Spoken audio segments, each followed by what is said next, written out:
আসসালামু আলাইকুম কলিজার ভাই বোনেরা, সবাই কেমন আছেন? আলহামদুলিল্লাহ, আমি অনেক ভালো।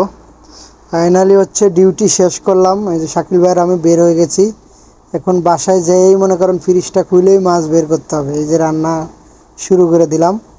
এই যে মাছটা ভিজাইলাম, তারপর এই যে মাছের আঁশটা চুড়াইতে হবো, পেঁয়াজ রসুন সব কাটতে হবে।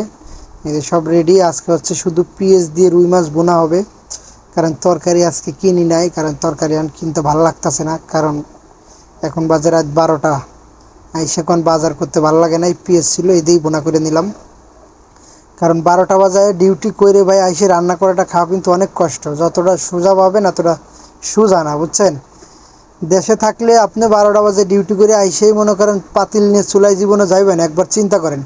আর যারা প্রবাসে আসে তারা আইসেই মনে করেন এরকম ডিউটি করে নিতে হয়। কারণ এখানে আপনি জিতটা ধরবেন কার সাথে কন?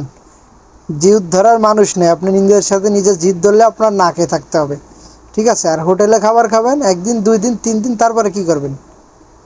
এর থেকে জিদ না ধরে নিজেই রান্না করে খাওয়া ভালো। সবাই আমার জন্য দোয়া করবেন, আপনাদের জন্য দোয়া করি। যারা যারা প্রবাসে আসবেন, অবশ্যই যারা আছেন সবাই ধৈর্য সহকারে থাকার চেষ্টা করবেন। সবাই ভালো থাকবেন। আসসালামু আলাইকুম, আল্লাহ হাফেজ।